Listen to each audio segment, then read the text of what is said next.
Manchester United's most humiliating defeat, potentially of all time. That was one of the worst things that I've seen Manchester United ever do. Helping me dissect the events of Blundell Park is the wonderful Adam McCullough. Adam, I must say, I'm really looking forward to this video. What on earth is going on? Mate, I feel so dejected today. It's not even the result. Sometimes those things can happen. I'm old enough to have seen United lose against York City, you know what I mean, at Old Trafford, funnily enough. But, yesterday's performance was abject, and I think the most alarming thing for me was the manager's post-match reaction. I'm not sure if you've seen it. He did 3 or 4 minutes, I think. Yeah, I have. With Guy Mowbray, I think it was. It sounded like a resignation speech. Yeah.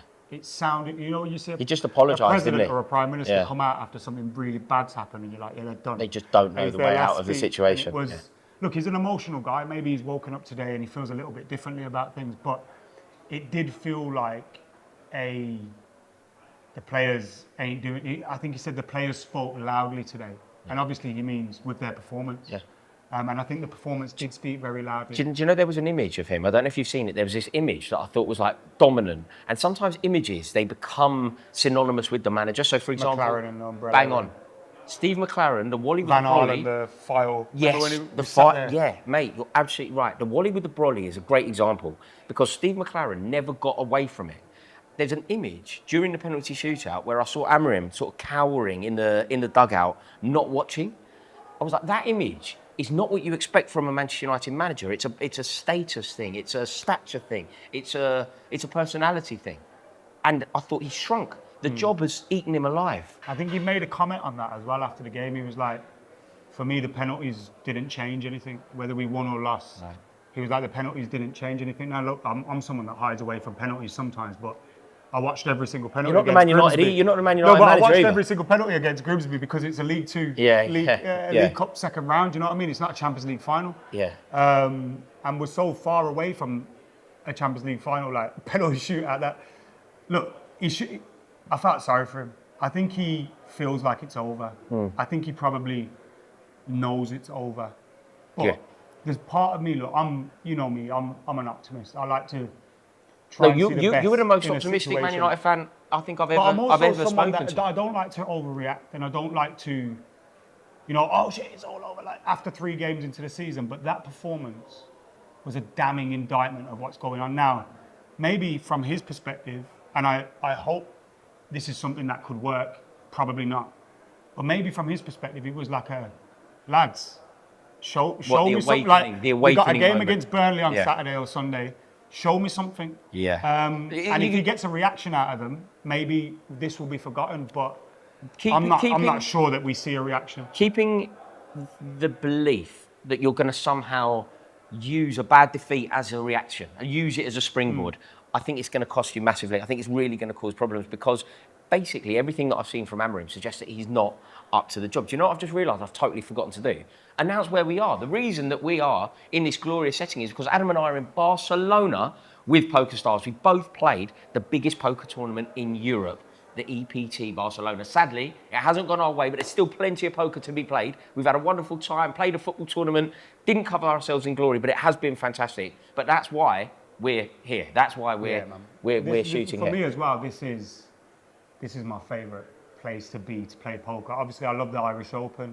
And at home, when you want to go to Dublin to play poker, there's nothing like it at the Irish Open. But in terms of the glamorous stops, the EPT stops, Barcelona's the best. Like, it's got everything. Yeah. You've got to get yourself to a Poker Stars tour. Trust me, it's fantastic. And we got one coming up in Manchester in October, by the way. I know there'll be a lot of Man United fans watching this. And the buy-ins are a little bit more easier for casual players. And we'll have a lot going on as well, which we're currently in the planning of. So there could be some special guests down there. So make sure you're heading down to Manchester and you'll see me and Rory there. It's going to be great. It is going to be great. Make sure that you come. If you need any information as well, let me know. But focusing on the events of Blundell Park, sometimes you get these situations where the manager is just done, like an irreparable result. Do you think, do you know when you think over the years of managers that have had that moment where it is just over, the result ends the manager, whether it ends that day, it's over. So for example, do you remember when Antonio Conte, that 3-3 draw with Southampton, his Tottenham career was over. It didn't end that day, but it was over. Ole Gunnar Solskjaer, with Sevilla. Mourinho, 2-2. Sevilla, absolutely. I think Ole Gunnar Solskjaer at Watford, I think that was his last game. Oh, was that actually that right? Was his last game. You just know that it's over, and whether they move on then is not really the point, because there's also something going on. And what's your thoughts on this, Ad? I don't believe that Amorim's getting it right off the pitch either. Like, you know, if it comes to a question of selling Kobbie Mainoo, which does seem to be a real issue at the moment, could you see a world where you have to pick Mainoo or Amorim? And if it becomes Mainoo or Amorim, I've seen nothing in Amorim to suggest that he should be backed over Kobbie Mainoo. Look, I've been with Amorim every single step of the way. But before the Grimsby game, and look, I think a lot of it was just talk and noise. And I think journalists get carried away when it's Man United. But if there's ever any suggestion that Man United would sell Kobbie Mainoo, who for me, and we had this discussion with Paul Scholes on the overlap, and he tended to agree with me. Kobbie Mainoo is the best midfielder United's academy has produced. Paul Pogba came from Le Havre. At 16, like, Kobbie Mainoo's been there through it all. Nicky Butt.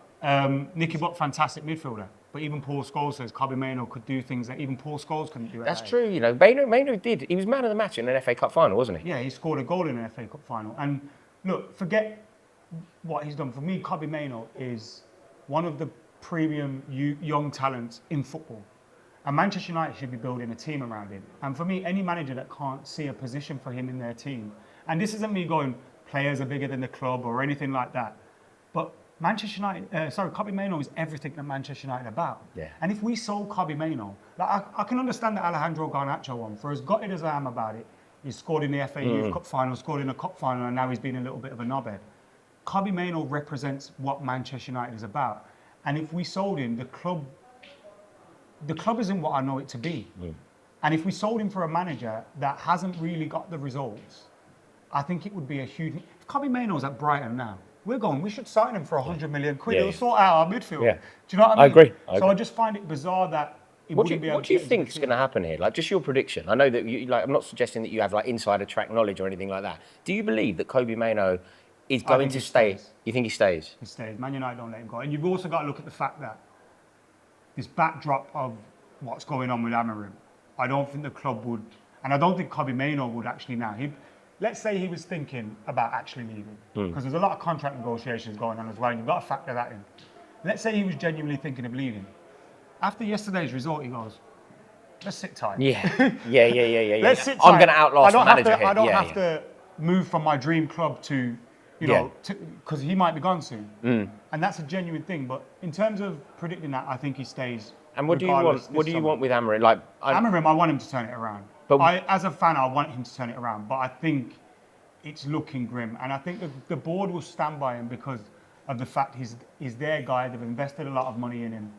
But if the results don't change, and look, after Burnley, and we could very easily lose against Burnley, we were 2-0 down, and I think Grimsby had the ball in the net 4 times. 2 of them were ruled out for offside. If the Burnley game we win, we've still got City and Chelsea on the horizon. And you could then start to see a world where... I think you've got Liverpool coming up as United are 16th, 17th in the league after 6 games. And you kind of... The board will be forced into a decision. And I think yesterday's performance has... Even the most sane Manchester United fans are now going, uh-oh. Are you doing that? I'm worried. Are you of the... I know you would never approach it like this. You've never gone, sack him. I know you're not that guy. I'm not that guy. But are you, in a more calm and measured way, you're not sack him, but are you, we might need to know, I think it could be, but watching that interview yesterday, bit of me went, fucking come on. Show me, get up for this, because this is a big job, man. And I think he's a genuinely talented coach. I think he'll go on and do well elsewhere. Have you seen anything? Have you seen anything at Manchester United to suggest that? I think last season, I don't really put last season on him. Yes, we could have got better results here and there, maybe. But for me, I wiped the slate clean in the summer. I wiped the slate clean, and in the first 2 games, you did see a semblance of a performance, even though the results weren't right. But that yesterday just covers everything up, and you're like, we can't now. If we go and beat Burnley, I'd be a little bit more relaxed. But I can't see it, It's the first time. Burnley at home, and I can't see it. It is a new low for Manchester United. It's the first time that you've ever lost to a team in the League Cup from the 4th tier. It's never. It's We've literally not been knocked 65 out years of since the League Cup. 95 as well in the second round of the League Cup. Man United have never. I don't. Well, I don't know what this stat is exactly, but we would have to get to the FA Cup final to play like 44 games this season, or 49. Like, Yeah, yeah. What? Also, do you know where he's made such a ricket here going out of the competition? Winning silverware for Manchester United is very much part of the culture, even when things have gone terribly. Like the last decade's been terrible for you, but you've been in 9 finals. Yeah, You have 5 trophies. You have a constant ability to win silverware, and he's foregone the League Cup to Grimsby on a penalty shootout when you've got back into the game. I think he was as shocked as everyone. I genuinely because again, like in pre-season, it felt right. Everything did. You were unbeaten, weren't you? I'm not on about the performances either. I'm on about the mood in the camp, training sessions. Everything felt right, and I think he saw the performance against Arsenal and thought, look, we lost, but we actually had a good performance. Maybe should have won, at least got a draw. The game against Fulham, you go, Bruno scores his penalty, Man United beat Fulham, we should have been up 3-0 at half time. I genuinely think he went into this game thinking we batter them today because our performances have been good, and then he's gone. What is going on? Do you know what my theory here is? Maybe everything isn't as it appears. And I just think that it's gonna. I almost think that the worst thing that could happen to you is that you beat Burnley. I feel like what you're going to end up doing is persevering with a manager that is clearly out of his depth. Look, you've got a vested interest. It's a club that you adore. I'm just looking at it from the outside in. It's so done. He's so out of his depth. He's what was that crazy stat? He's 29 games, 28 points. I think his record's worse than Gary Neville's at Valencia. Yeah. And Gary Neville became a meme for that. Yeah. Do you know what I mean? Gary Neville's not as much a qualified manager or coach as Ruben Amorim. Yeah. But also at Valencia, he's done it at interesting. Manchester United. It's a big test of, Ineos and Ratcliffe and, like, is this your guy? Like, Yeah. What is he your guy? Thing is, though, it was a good appointment, wasn't it? Like, it was the right sometimes, appointment. Yeah, I agree. Sometimes you can make the right decision. It's like playing poker. You make the right decision and it doesn't necessarily go your way. Bringing in a young, progressive, hungry manager who was doing the business in Europe, it felt like a right call. But then again, you could say, when he was offered the job mid-season, he didn't really want to take it mid-season. And then he's been scarred by that 6 months of when he didn't want to be there. Yeah. If you bring him in the summer, he gets his players. It's very different, isn't it? And we're not having these conversations now. So it is a mess, but maybe it does feel crisis. It's hindsight. I didn't say this at the time, so I'm not pretending I'm correct. But maybe it is like in hindsight, like we should have waited for a whole fresh new. And mate, I don't want to hear anyone talking about the players. Look, granted, some of them we want out. Andre Onana's pathetic. He should never play for Manchester United again. Yeah. He should never be playing for Manchester United again. But you look at the squad and you go, Lenny Yoro, fantastic young player. Matej de Ligt, Harry Maguire. You've got some very good players there. Then you go into the midfield. You've got Kobe Mainoo, Bruno Fernandes. An aging Casemiro, granted, but still. And we might still buy a midfielder. You look at the front three, you've got Mbumo, Cunha, Bruno potentially, Mount, who's been playing all right. You've just bought a striker. We haven't even mentioned this yet. We bought a £70 million striker who took the 10th penalty in a shootout. I know. Cowardly, I thought. Cowardly. What does that put everyone else under the bus first. I thought it was really cowardly. What does that say about the player we've just, Mate, that's a big point at the end.